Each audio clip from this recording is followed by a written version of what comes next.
লুৎফর রহমান ফরাইজি সাহেব তিনিও মূল্যবান বক্তব্য রাখবেন। আমরা হুজুরের বয়ান শুনি, এরপরে লুৎফর রহমান ফরাইজি সাহেব অত্যন্ত মূল্যবান বয়ান পেশ করবেন।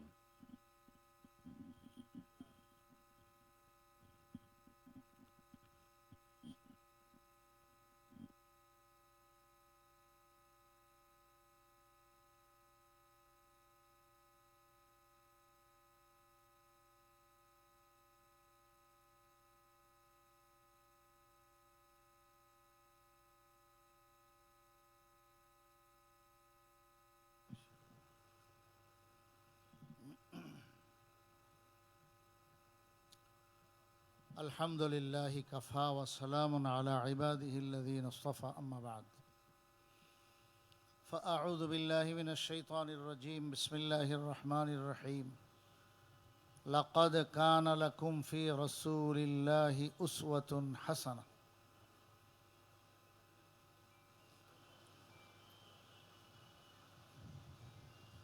وقال رسول الله صلى الله عليه وسلم حين سئل أي الأعمال أفضل قال إيمان بالله وجهاد في سبيله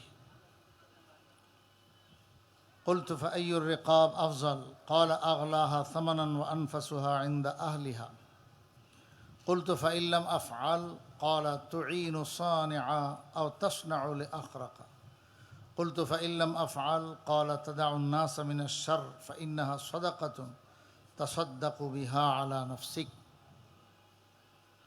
صدق الله مولانا العظيم وصدق رسوله النبي الكريم ونحن على ذلك لمن الشاهدين والشاكرين والحمد لله رب العالمين سيرة النبي صلى الله عليه وسلم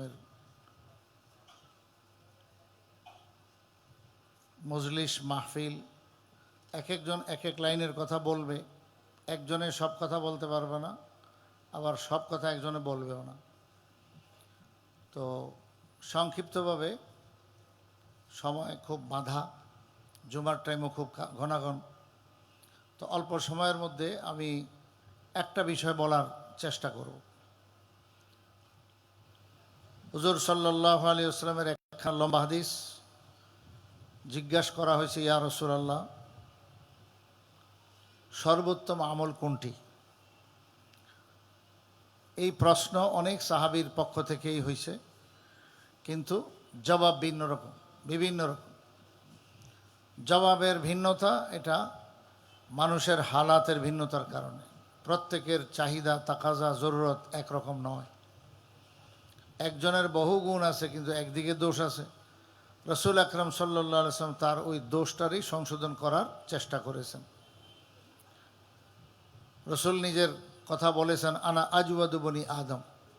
রাসূল হলেন পুরা আদম জাতির মধ্যে সবচেয়ে বড় জুদ ও সাখাওয়াতওয়ালা।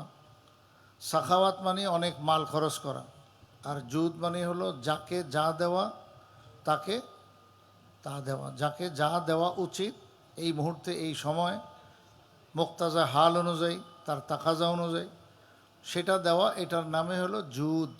তো রসুল বলেন, আমি এই জুদ সিফতের দ্বারা গুণান্বিত, আমি আজওয়াদ, এবং বনি আদম, পুরা আদম জাতির মধ্যে আমি সবচেয়ে বড় জুদ ও সাখাওয়াতওয়ালা। অর্থাৎ যাকে যা প্রয়োজন, যেই সময় যেটার প্রয়োজন, সেই সময় সেটাই আমি বলি, সেটাই আমি দেই। এই হলো হুজুর সাল্লাল্লাহু আলাইহি ওয়াসাল্লামের গুণ।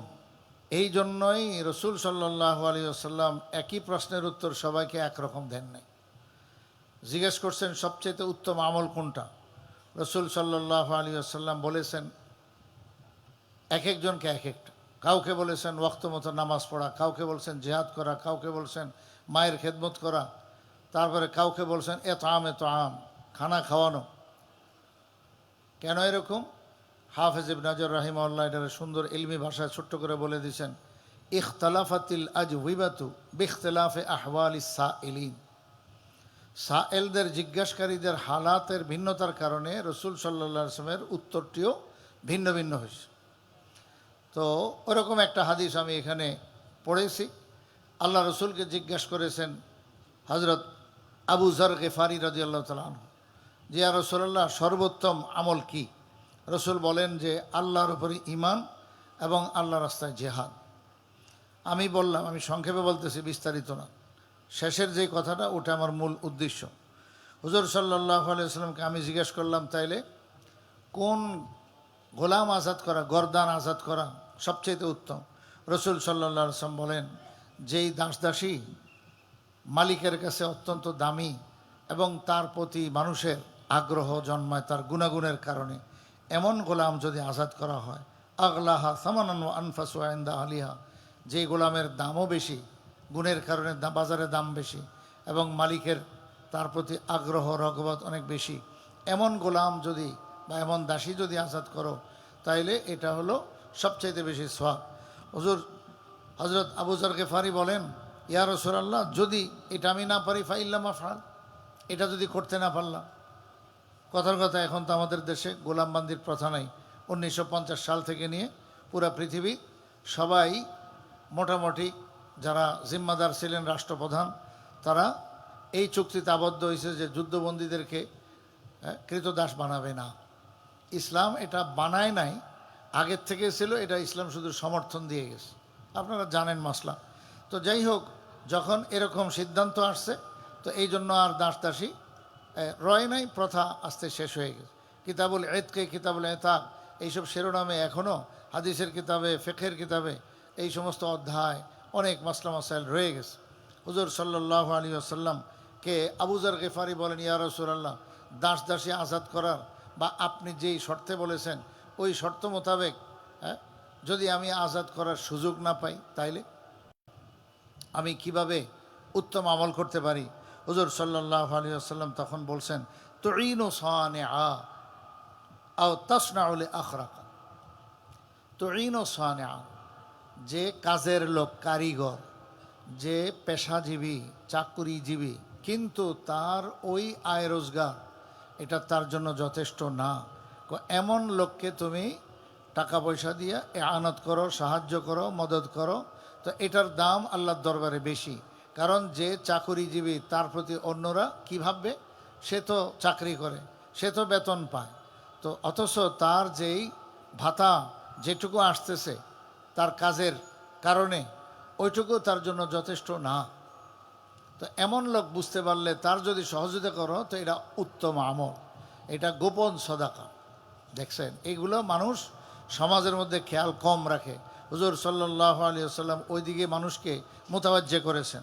2 নম্বর হলো তাসনাউ লিআখরাকা, অথবা তুমি আরেকটা কাজ করতে পারো, যে প্রতিবন্ধী, সমাজের বোঝা, যে কোনো কাজ জানে না, কাজ করতে পারে না, তার বিভিন্ন রকমের প্রতিবন্ধকতা আছে, শারীরিক হোক মানসিক হোক, তো এমন লোকের তুমি কাজ করে দাও, সহযোগিতা করো, অর্থাৎ তাকে তুমি পয়সা দাও, তার উপরে খরচ করো, তার রিজিকের ব্যবস্থা তোমার দ্বারা হয়ে যাক, এটা হলো উত্তম আমল।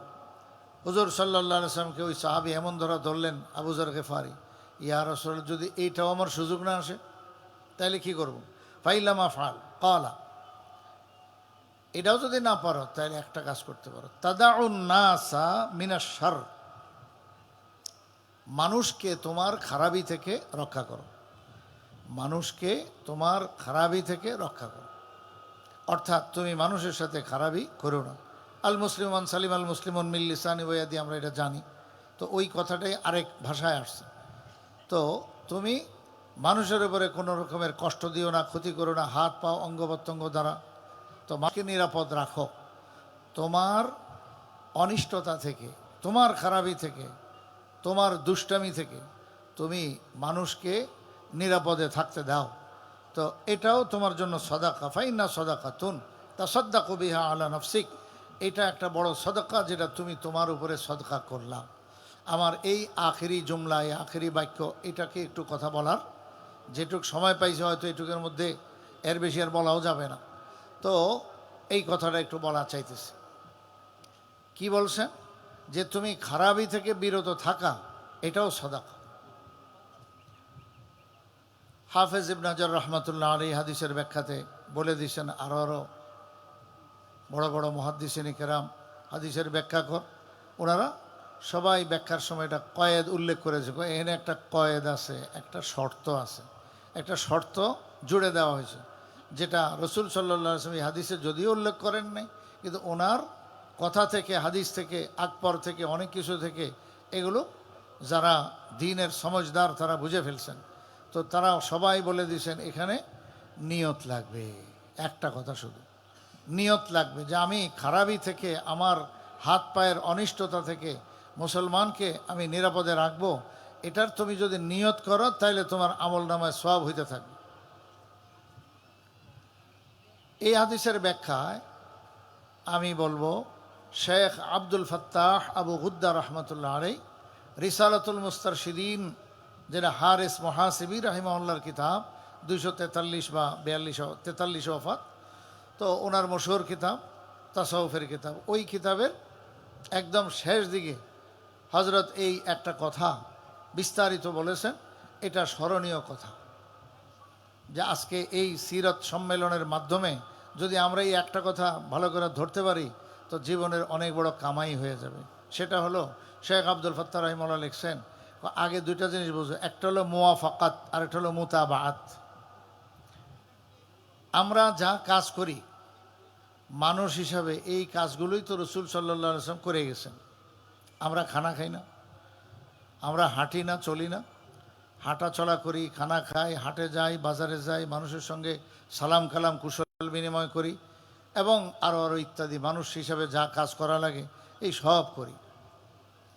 তো আমরাও করি, রসুল সাল্লাল্লাহু আলাইহি ওয়াসাল্লাম করে গেছেন। তো আপনি আমি করলে জায়েজ কাম যেটা করবেন সেটাতে গুনাহ তো নাই, সওয়াবও নাই, কিন্তু যদি নিয়ত করে ফেলি তাইলে এটা একটা বিশেষ আমল হয়ে যাবে। সেটা হলো যে নিয়তের আগ পর্যন্ত এটা থাকবে রসুল সাল্লাল্লাহু আলাইহি ওয়াসাল্লামের আমলের সাথে মুওয়াফাকাত হবে রসুলের সাথে, মানে আপনার আমল, আপনার কাজ রসুলের সাথে মিলছে, এই মিল হলো। কিন্তু যদি আপনি ইত্তেবায়ের নিয়ত করেন তাইলে এটা রসুলের ইত্তেবা হয়ে গেল, তখন এটা সব এর সঙ্গে এসে যুক্ত হয়ে গেল। যেমন কথার কথা, যে আমি বসে রয়েছি, যে আমরা সবাই এখানে বসা আছি, যদি আমি এই নিয়ত করি যে আমি কেন বসছি, রসুল সাল্লাল্লাহু আলাইহি ওয়াসাল্লাম জীবনে কতবারই তো বসা অবস্থায় ছিলেন, তো যে বসা অবস্থাটা ছিল রসুলের, আমি সেই বসাটার অনুকরণ করতেছি। এবং আমরা যতভাবে বসি মানুষ হিসাবে অবশ্যই রসুল সাল্লাল্লাহু আলাইহি ওয়াসাল্লামের বসা অত ধরনেরই হয়ে থাকবে। তো আমি প্রত্যেক অবস্থাটাকে যদি নিয়ত করে নিই যে হুজুর সাল্লাল্লাহু আলাইহি ওয়াসাল্লাম এইভাবে বসতেন, আমি এই জন্য বসলাম, বাস, তাইলে আমার এটা রসুলের মুতাবাআত হয়ে গেল, ইত্তেবা অনুকরণ হয়ে গেল। রসুলের অনুকরণ হয়ে গেলে ওটা দামি আমল, এটা আল্লাহ পাকের কাছে বহুত দামি, যেটা ইউহিব্বুকুমুল্লাহ, আল্লাহ তাআলা রসুলের অনুকরণ করলে আল্লাহ তাআলা তাকে পছন্দ করবেন, মহব্বত করবেন, আল্লাহর মহব্বত তার উপরে আইসা যাবে। এবং লাকাদ কানা লাকুম ফি রাসূলিল্লাহি উসওয়াতুন হাসানা, হুজুর সাল্লাল্লাহু আলাইহি ওয়াসাল্লাম প্রতিটি কাজের মধ্যেই তোমাদের উত্তম আদর্শ রয়ে গেছে। তো সেই আদর্শ এর যদি আমি নিয়ত করি যে রসুল সাল্লাল্লাহু আলাইহি ওয়াসাল্লামের সাথে মিল রাখার, রসুল সাল্লাল্লাহু আলাইহি ওয়াসাল্লাম এরকম করেছেন, আমি সেটার অনুকরণে এই কাজটা করেছি। নিয়ত না করলে শুধু মিল থাকবে, আর নিয়ত করলে এটা অনুকরণে সামিল হয়ে যাবে, তখন এটা আমল হিসেবে গণ্য হবে এবং এটার সওয়াব আল্লাহ তাআলা রাখছেন। ঠিক এই কথাটাই হযরত আবু যর গিফারি রাদিয়াল্লাহু তাআলা আনহুর প্রশ্নের উত্তরে হুজুর সাল্লাল্লাহু আলাইহি ওয়াসাল্লাম শিখিয়ে দিলেন যে যদি কোনো ভালো কাজ না করতে পারো তো তুমি মানুষকে তোমার অনিষ্টতা থেকে, খারাপি থেকে তুমি রক্ষা করো, বাঁচাও, বাস, তাহলে এটাও সওয়াবের কাম, এটাও সওয়াবের কাম। কিন্তু এখানে নিয়ত লাগবে যে আমি মানুষকে কথার আঘাত দিয়ে কষ্ট দিব না। কি জন্য? রসুল সাল্লাল্লাহু আলাইহি ওয়াসাল্লাম এই কাজ করেননি। তো রসুল সাল্লাল্লাহু আলাইহি ওয়াসাল্লাম কথার আঘাত দিয়ে মানুষকে কষ্ট দেওয়া থেকে বিরত থাকছেন, আমি এই জন্য বিরত থাকব, তাইলে এটা রসুলের মুতাবাআত হয়ে গেল, অনুকরণ হয়ে গেল। এই জন্য এটা অনেক বড় সদাকা এবং সওয়াবের সে কাজ করে ফেলল। এমনিভাবে যে আমি চুরি থেকে, জিনা থেকে, ব্যভিচার থেকে, খারাপ কাজ থেকে, গীবত থেকে, বিভিন্ন রকমের খারাপি থেকে আমি দূরে থাকবো, বেঁচে থাকবো। কি জন্য? রসুল্লাহ সাল্লাল্লাহু আলাইহি ওয়াসাল্লাম যেহেতু এই খারাপিগুলো থেকে বেঁচে থাকছেন, তো রসুল এগুলোর থেকে দূরে থাকছেন, আমি সেই রসুলের অনুকরণে এগুলো থেকে বিরত থাকবো। তাইলে এটা মুওয়াফাকাত রয় না, এটা মুতাবাত হয়ে গেছে, অনুকরণ হয়ে গেছে। এই জন্য এখানে আল্লাহ তাআলা সওয়াব দিবেন। আল্লাহু আকবার। তো আমি যদি নিয়ত করতে পারি যে আল্লাহ রসুল সাল্লাল্লাহু আলাইহি ওয়াসাল্লাম যেটা যেটা করছেন আমি সেটাই করছি, আমি জামা গায়ে দিয়ে আছি, কেন জামা গায়ে দিছি? একটু হলে আমার জরুরত না, জরুরত তো আছে, সঙ্গে এই নিয়তটা কি করা যায় না যে আল্লাহ রসুল সাল্লাল্লাহু আলাইহি ওয়াসাল্লাম তো জামা গায়ে দিছেন, তো আমি ওনার অনুকরণে জামা গায়ে দিতেছি, টুপি মাথায় দিছি। আমি কি এই নিয়ত করতে পারি না যে হুজুর সাল্লাল্লাহু আলাইহি ওয়াসাল্লাম টুপি মাথায় দিছেন, এই জন্য আমি দিতেছি রসুলের অনুকরণ, তাইলে এটার মধ্যে সওয়াব হইতেছে। রসুল সাল্লাল্লাহু আলাইহি ওয়াসাল্লাম পাগড়ি লাগাইছেন, আমি রসুল সাল্লাল্লাহু আলাইহি ওয়াসাল্লামের অনুকরণে মাথায় পাগড়ি লাগাইলাম। তো এইভাবে যদি নিয়ত করি তাহলে আমার এই কাজগুলো যেগুলো স্বাভাবিক ইজিলি প্রতিদিন প্রতি সময় আমাদের এগুলো হইতে থাকে, এটাই বিশাল বড় আমল এবং সওয়াবের কাজ হয়ে যাবে। তো মুতাবাআত আর মুওয়াফাকাত এই দুইটা শব্দ অন্তত এখানে বেশিরভাগ আলেম ওলামা তালেব এলেম, এই তালেব এলেম ভাইরা যদি একটু খেয়াল রাখি আমরা, তাইলে অনেক বড় কাজ দিবে আমাদের জীবনকে সুন্দর বানাইবার জন্য। এগুলো হলো বহুত বড় মাধ্যম।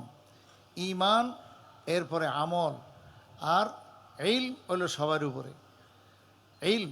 তো এলেম যদি সহি অর্জন হয়, এলেম যদি সিনাতে সহি এলেম অর্জন করা যায়, তো এটা আমলের বাইরে না, এটা আমলের ভিতরে। বরং এলেম শিখলে, সহি এলেম সিনাতে আসলে অন্তত সিনার কাজ তো হয়ে গেল, সিনার এলেম তো হয়ে গেল, আমল তো হয়ে গেল। কলবের মধ্যে জুলমত থাকে, কলবের মধ্যে জাহালাতের জুলমত, সেই জুলমত দূর করার জন্য এলেম লাগবে, খাঁটি এলেম সহি এলেম। খাঁটি এলেম সহি এলেম যদি কলবের মধ্যে আসে, তাইলে তো কলবের আমল এখানে শুরু হয়ে গেল। এই জন্য আমরা অনেক সময় মনে করি যে ইলম এটা হলো আলা এবং মাধ্যম, আসল উদ্দেশ্য হলো আমল। না ভাই, এলেমটাও যে আমলের অংশ আপনি তো এটা খবর রাখেন না, খেয়াল রাখেন না। আল আমল জুজউম মিনাল ইলম, আমল এটা এলেমেরই জুজ, এলেমের অন্তর্ভুক্ত। অনেক সময় আমরা মনে করি যে আমি তো এখন নামাজ পড়ার সুযোগ পাইলাম না, নফল পড়ার সুযোগ পাইলাম না, জিকির আজকার করার সুযোগ পাইলাম না, কোরআন তেলাওয়াতের সুযোগ পাইলাম না, আমি তো কিতাব পড়তেছি, আরে আমার তো আমলের সুযোগ হইতেছে না। ভাই, আপনি যদি খাঁটি নিয়তে এলেম শিখেন, এই এলেমটা শিখা এলেম, তলবে এলেম, এটা তো একটা আমল। তাহসিলে উলুমে নবুয়াত এটা আমল, এটা আমলের অন্তর্ভুক্ত। তো কাজেই আপনার আমলের মধ্যে আপনি আছেন, আপনি না বোঝার কারণে এটাকে আপনি বাদ দিতেছেন এবং অনেক বড় সওয়াব থেকে আপনি মাহরুম হইতেছেন। তো এই জন্য আমলের প্রতি তলব, আগ্রহ বহুত জরুরি, কিন্তু তার চাইতে বেশি জরুরি সবার আগে হলো ইলম। খাঁটি ইলম না হলে আমি আমল কি দিয়ে করব? এই জন্য হযরত ওয়ালা করাচি রহমতুল্লাহ আলাইহি সবসময় বলতেন, ইলম আর আমল মাদ্দা তো একে, আইন লাম মিম। শুধু তাকদিম তাখির, সেটিং ফিটিংয়ের বেশ কম। একভাবে সেটিং দিলে হয় ইলমুন, আরেকভাবে সেটিং দিলে হয় আমালুন। শব্দ কিন্তু ওই তিনটাই, আইন লাম মিম। তো ইলমুন, আমালুন। এবং হুজুর এটাকে আরও স্পষ্ট করে বুঝাইতেন যে এটার দুইটা উজুদ আছে, একটা উজুদে জাহিরি, একটা উজুদে বাতিনি। যখন এই জিনিসটাই কলবে থাকে তো এটার নাম ইলম। এটা উজুদ যখন আযা ও জাওয়ারিহ দ্বারা বাহ্যিকভাবে আসে তখন এটাকে বলে আমল। তো ইলম আর আমল একটা আরেকটার সাথে একদম জড়িত। তো আপনি আমল এটা পরে করবেন, এখন এলেম শিখতেছেন, বিষয় এটা না। আপনি যখন এলেম শিখতেছেন কলবের আমল তো শুরুই হয়ে গেল, কলবের জাহালাত দূর হয়ে গেল, আমল আপনার শুরু হয়ে গেল। আল্লাহু আকবার। দারুল উলুম দেওবন্দ প্রতিষ্ঠার যেই সমস্ত মাকসাদ ছিল, ওই মাকাসেদের মধ্যে একটা মকসুদ ছিল এটা যে আমরা তাহসিলে উলুমে নবুয়তকে ইবাদত মনে করব। এটা আসলে ইবাদত, এবং এটাকে ইবাদত মনে করা এটা বহুত জরুরি। ওই নিয়তটা যদি ঠিক করে নেই, আমার অন্তরের হালাত অবস্থা যদি দুরুস্ত করে নেই, তাহলে এই এলেম শিখাটাই আমার জন্য অনেক বড় বরকতের কারণ হবে। আমরা বরকত থেকে মাহরুম এই জন্য যে এলেম আলোক, আমল আলোক না। আমল এটা এলেমেরই অন্তর্ভুক্ত। এই জন্য আল আমল জুজ মিনাল ইলম, বা উল্টা কোন আল ইলমু জুজ মিনাল আমল। ইলম তাহসিল উলুম এটা আমলেরই অন্তর্ভুক্ত, সেখানেই তো আমল করতে হয়। আল্লামা ইবনুল জাউজি, ইমাম ইবনুল জাউজি রহমতুল্লাহ আলাই জীবনভর কত ইলম আমল কাজ করে গেছেন, ওয়াজ নসিহত করে গেছেন, নিজের জবানটাকে কি পরিমাণ কাজে লাগাইছেন। উনি জীবনের শেষ মুহূর্তে এসে আল্লাহ পাককে বড় আবেগ ভরা দিল নিয়ে উনি একটা কথা বলছেন, আল্লাহুম্মা লা তুআযিব লিসানান ইউখবিরু আনকা ওয়া আন সিফাতিক ওয়ালা আইনান তানজুরু ইলা উলুমিন তাদুল্লু আলাইক ওয়ালা ইয়াদান তাকতুব হাদিস রাসূলিক ফাবিইজ্জাতিকা লা তুদখিলনি নার ফাকাদ আলিমা আহলুহা আন্নী কুনতু আযুব্বু আন দীনিক। আল্লামা ইবনুল জাউজি রহমতুল্লাহ আলাই 597 হিজরিতে ইন্তেকাল। তিনি যখন ওয়াজ করতেন ওনার ওয়াজের শ্রোতা থাকতো 1,60,000, 1.5 লাখও না, 1,60,000। আল্লামা আবুল হাসান আলী নদভী রহমতুল্লাহ আলাই তারিখে দাওয়াত আজিমতে ওনার ইতিহাস লিখে দিয়েছেন, বাগদাদে যখন উনি বয়ান করতেন ওনার শ্রোতা থাকতো 1,60,000। ওই জমানায় মাইক নাই, চুঙ্গাও তো নাই, বোঝেন কথা, কীভাবে বয়ান করতো?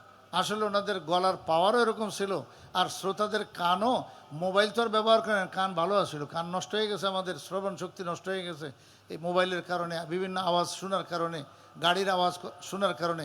রাস্তা রাস্তায় দেখেন না লেখা থাকে যে আপনি আপনার সাউন্ড আর হরেন দিয়া নিজেকে বধির বানাইতেছেন, কিন্তু আপনার খবর নেই, নসিহত লেখা থাকে।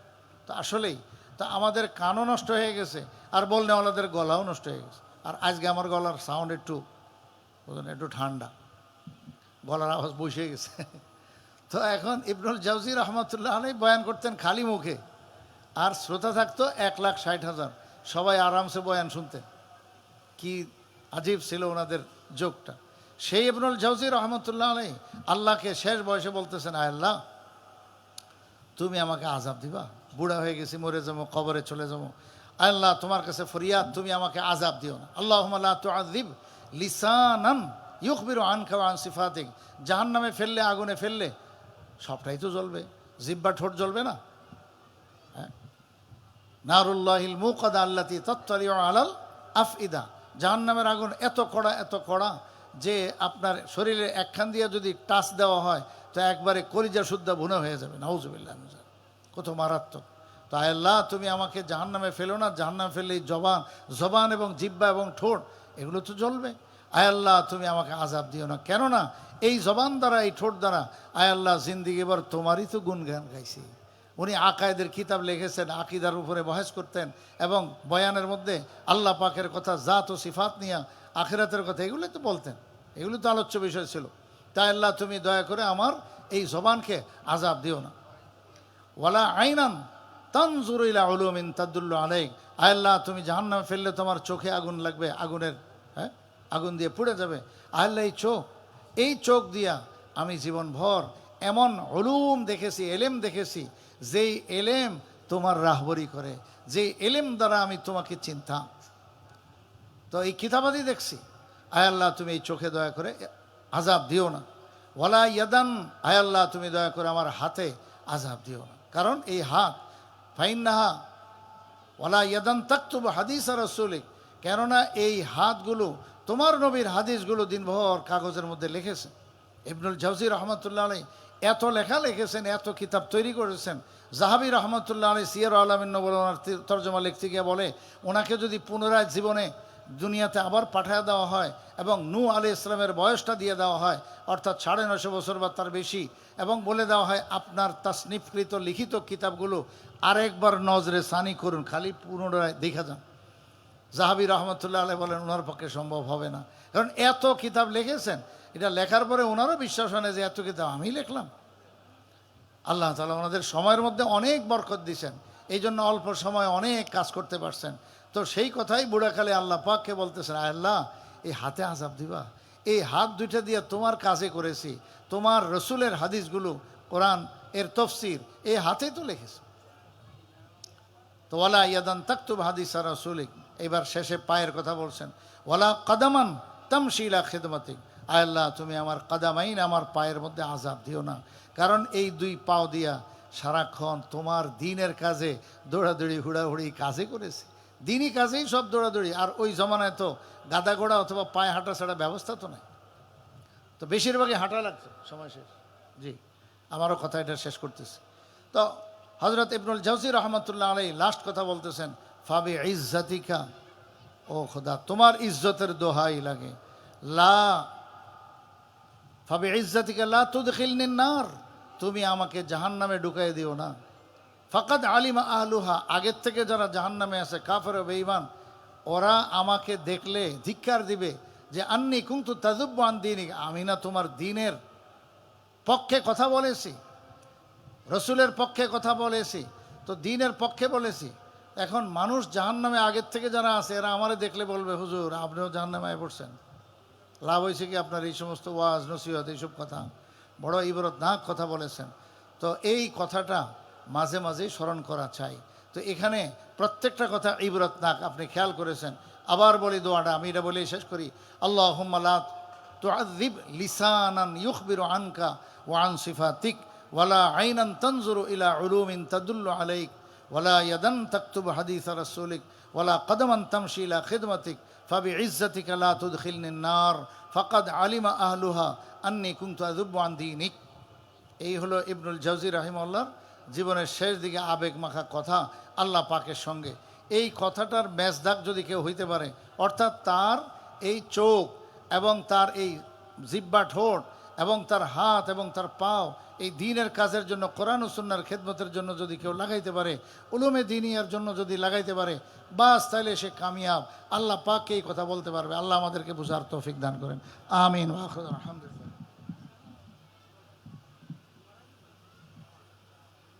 জাযাকুমুল্লাহ আহসানাল জাযা। হযরত অত্যন্ত গুরুত্বপূর্ণ আলোচনা পেশ করেছেন। আল্লাহ রাব্বুল আলামিন আমাদেরকে আমল করার তৌফিক দান করেন। সবাই বলে আমিন। বাংলাদেশ জাতীয় সিরাত কমিটি কর্তৃক আয়োজিত সিরাতুন নবী সাল্লাল্লাহু আলাইহি সাল্লাম মহা সম্মেলনের এই পর্যায়ে গুরুত্বপূর্ণ বয়ান পেশ করবেন বিশিষ্ট ইসলামী চিন্তাবিদ, উদীয়মান লেখক ও গবেষক, বিশিষ্ট বিতার্কিক হযরত মাওলানা মুফতি লুৎফুর রহমান ফরায়েজি। বক্তব্য রাখবেন মুফতি লুৎফুর রহমান ফরায়েজি।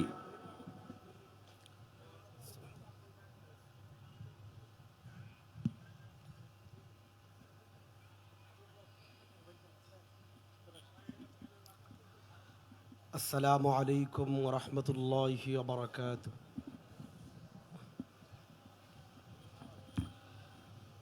ইন্নাল হামদালিল্লাহ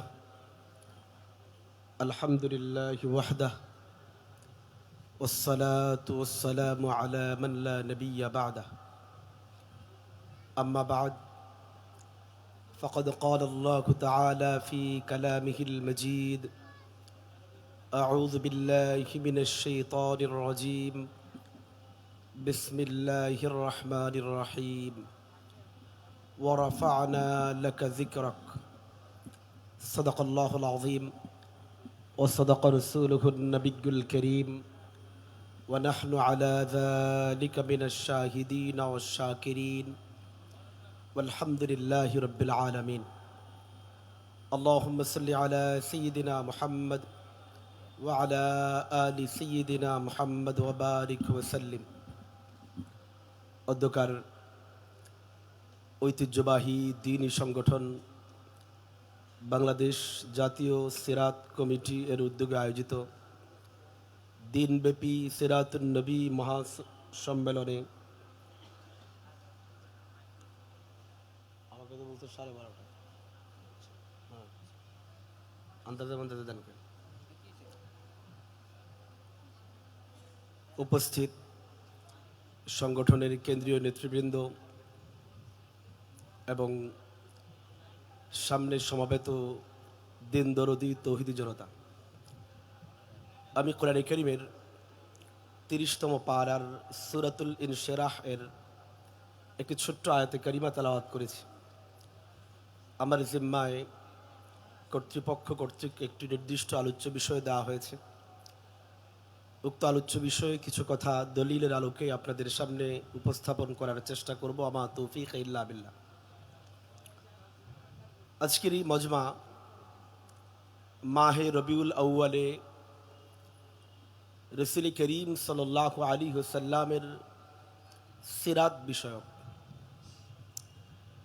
প্রতি বছর যখন রবিউল আউয়াল মাস আসে, বিশ্বের নানা প্রান্তে রসুল করিম সাল্লাল্লাহু আলাইহি ওয়াসাল্লামের জন্ম বৃত্তান্ত, নবীজি সাল্লাল্লাহু আলাইহি ওয়াসাল্লামের আজমত, শান এবং সিরাতের উপরে নানা